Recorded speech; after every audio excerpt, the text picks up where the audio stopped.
தமிழ் சீரியலில் இன்றைக்கி என்ன நடக்கும்போது பார்க்கலாம் வாங்க. எபிசோட் ரொம்ப அருமையாக இருந்துச்சுன்னே சொல்லலாம். ஸ்கிப் பண்ணாமல் ஃபுல்லோடையும் கேளுங்க.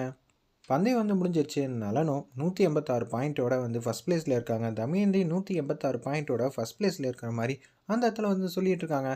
ரெண்டு பேரும் ஈக்குவலாக இருக்கிறனால ஃபைனல் ரவுண்டு செம்மையாக பரபரப்பாக இருக்க போகுது. தமயந்தி டைட்டில் வின்னர் அடிக்க போகிறாங்களா, இல்லை சங்கவி அடிக்க போகிறாங்களா, இல்லை நல்லா நடிக்க போகிறாங்களா, 3 பேருக்குள்ளே ரொம்பவே டஃப் காம்படிஷனாக போகுதுங்கிற மாதிரி தான் அங்கே இருக்கிறவங்க எல்லாரும் சொல்லிகிட்டு இருக்காங்க. வீட்டுக்கு வந்தோன்னு ராம் பிரசாத் கேட்குறாங்க அந்த இடத்துல, டேய் உங்கள் அண்ணன் ஜெயிச்சானா இல்லையா, எனக்கு கொஞ்சம் சந்தேகமாக தான் இருக்குது. பெரியம்மா வேறு மாதிரி சொல்லியிருந்தாங்கன்னு சொல்லும்போது, என்னடா ஆச்சுன்னு சொல்லும்போது கரெக்டாக அந்த இடத்துல நல்லன் வந்துடுறாங்க. என்னடா ஜெயிச்சே இல்லை அப்படின்னு சொல்லும்போது அங்கே இருக்கிற பொருள் எல்லாத்தையும் உடச்சி தூக்கி எறிஞ்சிட்டு அவங்க மட்டும் வேகமாக போகிறாங்க. ஏன் பையன் இப்படியெல்லாம் போக மாட்டானே, நலன் என்ன அவ்வளோ வீக்காக சமைச்சிருப்பான். ஏய் நலனோட சமையலுக்கு இங்கே ஊரில் இருக்கிற எல்லாரும் அடிமையடா, அவ்வளோ சூப்பராக டேஸ்ட்டாக சமைப்பான். அவனுக்கு என்ன ஆச்சு இப்போ? எனக்கு தெரிஞ்சு பெரியம்மா சொன்னபடி தமயந்தி தான் அந்த ரவுண்டில் ஜெயிச்சிருக்காங்க. 2 பேரும் ஈக்குவல் பாயிண்டில் இருக்காங்க. என்னது இத்தனை ரவுண்டு முடிஞ்சு 2 பேர் ஈக்குவல் பாயிண்ட்டா? ஏய் அவளுக்கு எண்ணெய் கத்திரிக்காய் அது மாதிரி சின்ன சின்ன டிஷ் தானடா செய்ய தெரியும். நலன் எல்லா வகையிலையும் பூந்து விளாடுவானடா. அப்படி இருக்கும்போது 2 பேரும் எப்படா ஜெயிக்க முடியுங்கிற மாதிரி அந்த இடத்துல கேட்குறாங்க. இதை கேட்டோன்னு ஒன்றுமே புரியாமல் தவிக்கிறாங்க. ராம் பிரசாத் ஒரு முடிவு பண்ணிட்டாங்க. தமயந்தி ஃபைனல் ரவுண்டு போகிறதுக்கு முன்னாடி கையை காலை ஏதாவது ஒன்று பண்ணி விட்ருவோம். அப்படி ஏதாவது உடஞ்சிருச்சுன்னா நிச்சயம் அவளால் சமைக்க வாய்ப்பே இல்லைங்கிற மாதிரி தான் பேரதிர்ச்சியாக யோசிக்கிற மாதிரி காட்டுறாங்க அந்த இடத்துல.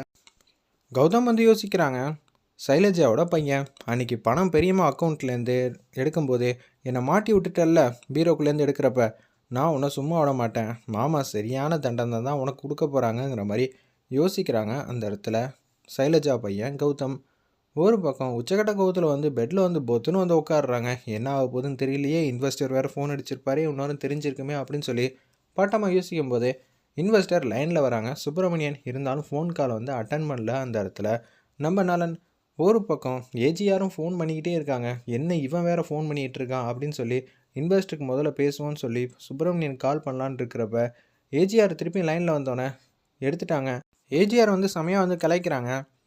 டேய் நலனு கையில் ஃபோனை வச்சுக்கிட்டுதா எடுக்கலாமா வேணாமான்னு யோசிச்சுட்டு இருந்தியா?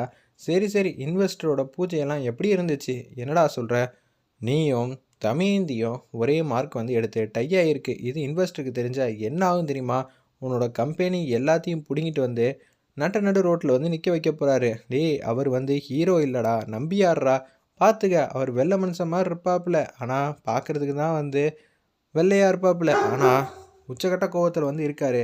அவரெல்லாம் உன்னால் சமாளிக்க முடியாது. உண்மையான வில்லனே அவர் தான். நிச்சயம் யோசிச்சுப்பார் அப்படின்னு சொல்லும்போது ஃப்ளாஷ்பேக் மாதிரி நினச்சி பார்க்குறாங்க. இந்த போட்டியில் மட்டும் நீங்கள் தோற்று தமயந்தி என்கிட்டேருந்து மெஸ்ஸை வாங்கிட்டான்னு வச்சுக்கோங்களேன். அதுக்கப்புறமேட்டுக்கு நான் உங்ககிட்டேருந்து இருக்கிற சொத்து பத்து எல்லாத்தையும் பிடிங்கிடுவேன். 50 கோடி ரூபாய்க்கு இன்ட்ரெஸ்ட் வச்சு போட்டால் எவ்வளோ ஆகும் தெரியுமா? 25 கோடி ரூபா ஆகிடும். அதுக்கு முழுசாக உங்கள்கிட்ட இருக்கிற ரெஸ்டாரண்ட் எல்லாத்தையும் என் பேரில் எழுதி வாங்கிடுவேங்கிற மாதிரி தான் அந்த இடத்துல சொல்லியிருக்காங்க நம்ம சுப்பிரமணியன். இதை கேட்டோன்னு தலை சுற்றி போய் கீழே விழுவுறாங்க. நம்ம நலன், என்னப்பா தலை ரொம்பவே சுற்றுதா? நான் தான் சொன்னல, நான் நம்பர் 1 நம்பர் 2ங்கிறதெல்லாம் அடுத்த கட்டம். ஆனால் நம்ம 2 பேருக்கு பொதுவான எதிரி யார்? நீ இந்த பந்தயத்தில் தோத்துட்டேன்னு வச்சுக்கிங்க, நிச்சயம் உனக்கு மிகப்பெரிய ஆப்பு வரப்போகுது. அந்த ஆப்பு யார் வைக்க போகிறான்னு உனக்கே தெரியும், சுப்பிரமணியன் தான். பார்த்துக்க, நான் இந்த பந்தயத்தில் விட்டு கொடுக்கறதுக்கு ஏதாவது செய்கிறேன். சங்கவியை தோக்கடிச்சிட்றேன், போதுமா? ஏய் சங்கவியெல்லாம் என்னோட காம்படேட்டரா? சேச்சேன், உன்னோட காம்படேட்டர்னா தமயந்தி தான். நீ வேணா தமயந்தி காலில் விழுந்துடுறியா? எப்படி இருந்தாலும் விட்டு கொடுத்துருன்னு. சே, அது நம்ம நலனுக்கு செட் ஆகாதே. சரி நீ என் கூட டைப் பண்ணிவிடு. நம்ம 2 பேரும் சேர்ந்து அந்த செயின் ஆஃப் ரெஸ்டாரண்ட்டை நல்லபடியாக கொண்டு வருவோம். நான் தமயந்தியை தோக்கிறதுக்கு அடிக்க என்னென்ன திட்டம் போடணுமோ அது எல்லாத்தையும் உனக்காக போட்டு கொடுக்குறேன், போதுமா? டே என்னை பார்த்தா என்னடா தெரியுது உங்களுக்கெல்லாம்? நான் எவ்வளோ பெரிய செஃப் தெரியுமா? நீ மட்டும் சொன்னால் போதாதுப்பா. அங்கே தமயந்தி தான் ஜெயிக்க போகிறான்னு எல்லாரும் நம்பிக்கிட்டு இருக்காங்க.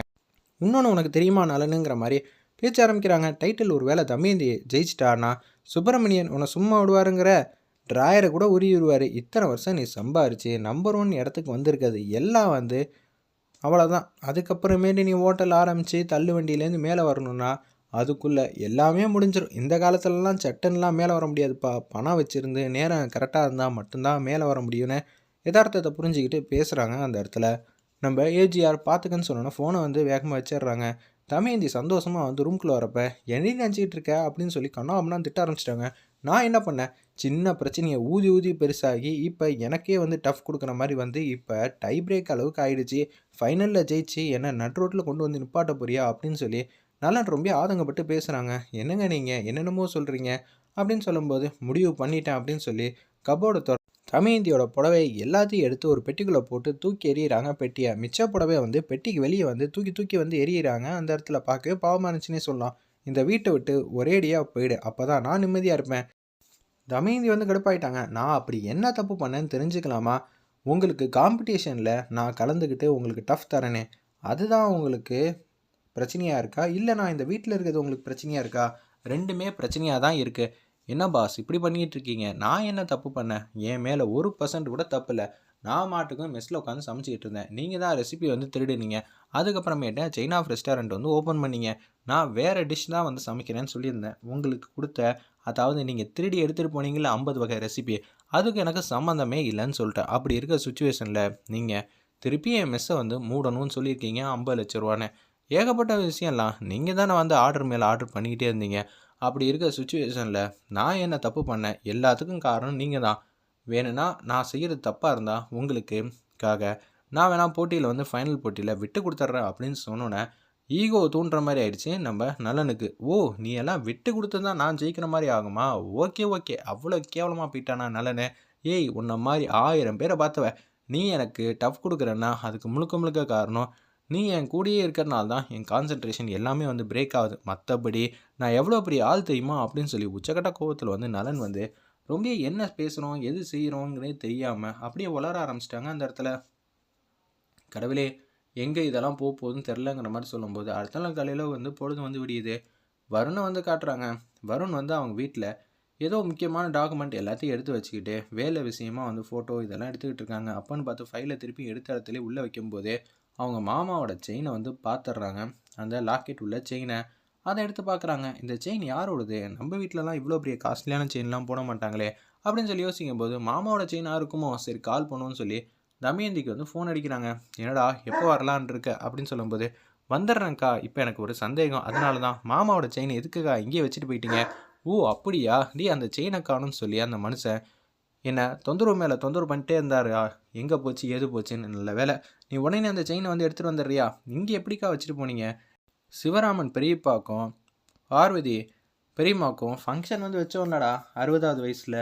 ஆமாம் வச்சோம். அந்த இடத்துல தான் வந்து டான்ஸ் ஆடுறப்ப எங்கேயோ மிஸ் ஆகிருக்கும், இல்லை கழட்டி எங்கேயும் வச்சிருப்பாரு. எடுத்துருவாடா உடனே அப்படின்னு சொல்லும்போது செயின் எடுத்துகிட்டு உடனே வந்துடுறாங்க. பிரீத்தியை பார்த்து சந்தோஷமாக நிம்மதியாக பேசும்போது எதுக்காக வந்தேன்? நான் எங்கள் அக்காவை பார்த்துட்டு போகலான்னு தான் வந்தேன் அப்படின்னு சொல்லி கேட்கும்போதே 2 பேரும் ரொமான்டிக்காக பேசும்போது நலன் வந்து வந்துடுறாங்க. என்னடா அதிசயமாக இருக்குது இங்கே வந்திருக்க?